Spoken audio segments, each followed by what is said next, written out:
बकरुद्दीन है ना, वो वहां पर चिल्लाता चीखता रहते हैं। वो कह रहे थे वहां मदरसों में कि तुम जाग जाओ मेरे युवाओं।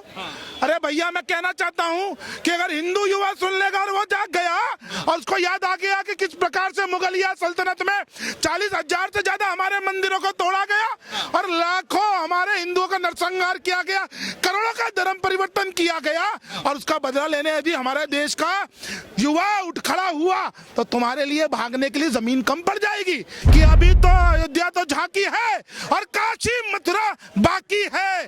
हम लोग ज्ञानवापी में भी लेंगे, हम लोग मथुरा भी लेंगे। और एक और बात बता दूं मैं आपको वैसी कि हम भोजशाला के अंदर हमारी सरस्वती माँ का जो जन्म स्थान है उसको भी लड़कर लेंगे, हर जगह खुदवाएंगे और खुदवा कर तुम्हारी असलियत दिखाएंगे। आईना जब भी उठाया करें पहले देखा करें फिर दिखाया करें। बाप ना माने बेडकी और बेटा तीरंदाज।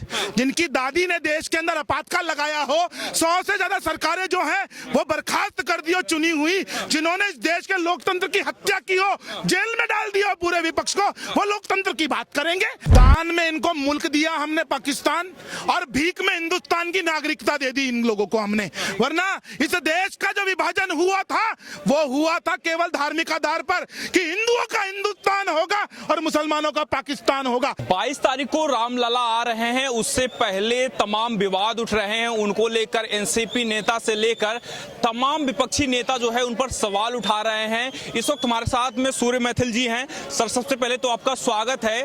रामलला 22 तारीख को आ रहे हैं, उससे पहले उनके ऊपर ढेर सारे आरोप लगाए जा रहे हैं। एनसीपी के नेता हैं वो कह रहे हैं कि प्रभु राम जो है मांस खाते थे। 22 तारीख से पहले जो है ओवैसी साहब भी बयान दे रहे हैं। तो कैसे आप देख रहे हैं जिस तरीके से भगवान राम का अपमान किया जा रहा है लगातार विपक्षी नेताओं द्वारा? धन्यवाद। पहले तो आपको, आपके सभी दर्शकों को, सभी राष्ट्रवादियों को भारत माता की जय, वंदे मातरम और जय श्री राम। देखिए आपने जो कहा ना उसमें कमी जो है वो हम लोगों की है, हम हिंदुओं की है।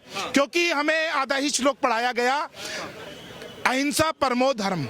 अगर साथ में ये पढ़ा दिया जाता कि धर्म हिंसा तथैव च है, तो ये ऐसे जितने भी रामद्रोही हैं उनकी हिम्मत नहीं होती कभी भी भगवान श्री राम या हमारे सनातन के विषय में कोई भी टिप्पणी करने की। यदि हमारा हिंदू युवा जाग कर उनको पलटकर जवाब देने लग जाता और हमें ये नहीं सिखाया जाता कि शांति से रहो, सहिष्णुता से रहो, विरोध मत करो और जवाब मत दो, तो आज इनकी हैसियत और औकात नहीं होती भगवान श्री राम के विषय में इस प्रकार की टिप्पणी करने की। और आपने कहा कि वो वैसी कासी बोसी कौन सा क्या है वो बकरा ओवैसी साहब, अच्छा वो बकरुद्दीन ओवैसी, अच्छा हाँ वही वो जो बकरुद्दीन है ना, वो वहां पर चिल्लाता चीखता रहते हैं। वो कह रहे थे वहां मदरसों में कि तुम जाग जाओ मेरे युवाओं।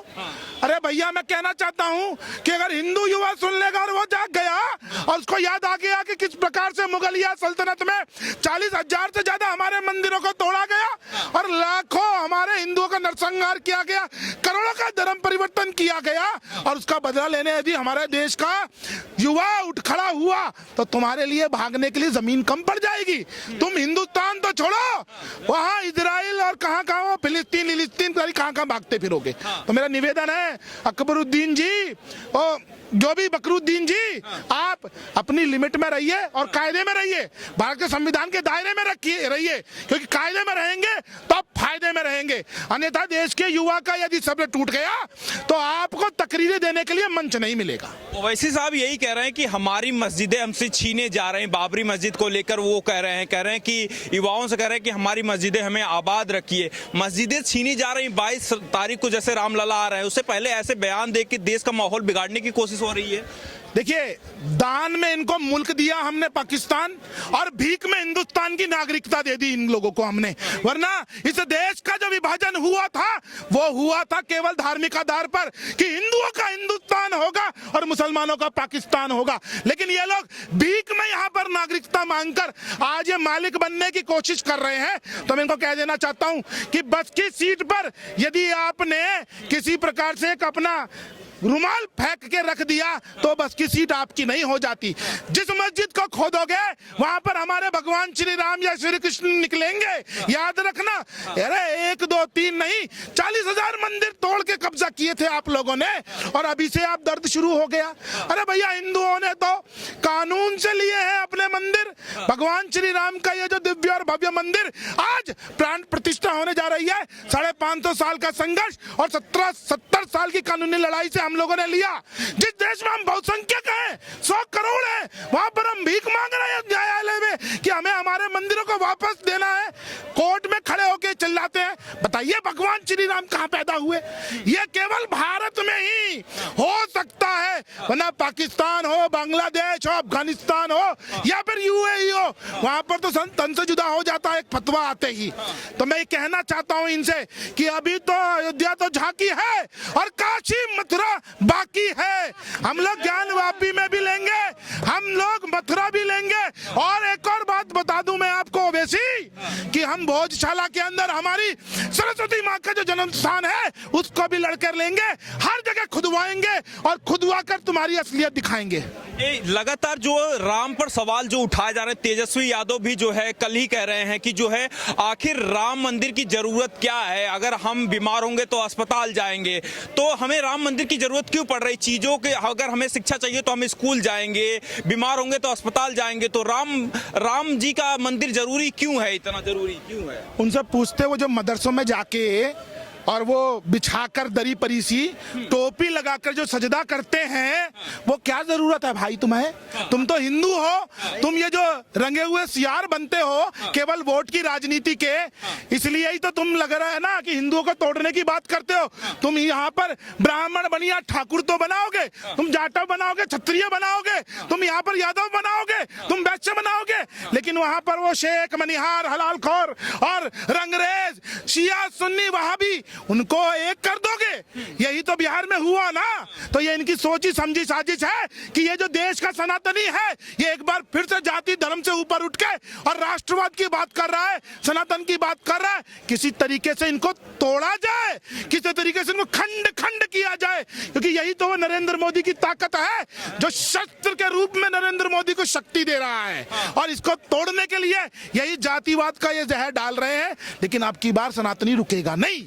अब ये सदी जो है ये भारत की है, ये वर्ष जो है वो राम वर्ष के रूप में ऐतिहासिक रूप से याद किया जाएगा। लेकिन राम से नफरत इतनी क्यों है? आपको क्या समझ में आ रहा है सर कि लगातार बयान आ रहे हैं, चाहे जो एनडीए अलायंस के तमाम नेता हैं, राम से इतनी नफरत क्यों है? जब राम को लेकर आप लोग इतना मुखर है, पूरा भारत जो है राम के मंदिर का इंतजार कर रहा है, इतनी नफरत इंडिया अलायंस को क्यों है? 2024 से पहले क्या खिसक रहा है इनका? द्वापर, त्रेता, सतयुग, इन तीनों युगों के अंदर जब जब यज्ञ हुए, हवन हुए और संतों ने हवन और यज्ञ किए, तो किनको दर्द हुआ था? आसुरी शक्ति को दर्द हुआ था। तब यही लोग तो ऊपर से उड़ के फेंकते थे हड्डी, कभी ये लोग वहां पर मांस फेंकते थे, कभी विष्ठा फेंकते थे, कभी अपवित्र चीजें फेंकते थे। कारण केवल एक था कि किसी भी प्रकार इस यज्ञ को दूषित करे, खंडित करे। आज वही चीज यहाँ हो रही है।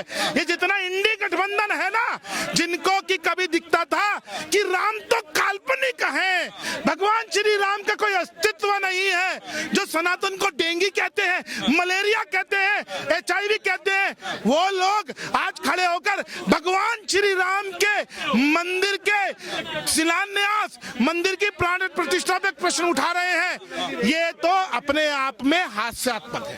आपको लगता है कि सर जो 2024 से पहले जिस तरीके से प्रधानमंत्री मोदी भी जा रहे हैं, लगता है वोट बैंक खिसकता नजर आ रहा है, इसलिए सारी छटपटाहट सामने नजर आ रही है? अब वोट बैंक रहेगा ही नहीं ना। मैं तो हमेशा बोलता हूं 2024 के चुनाव में इन रामद्रोही या कांग्रेसियों को केवल उतनी सीटें मिलेंगी जितनी कि इनोवा के अंदर बैठकर लोग जाते हैं।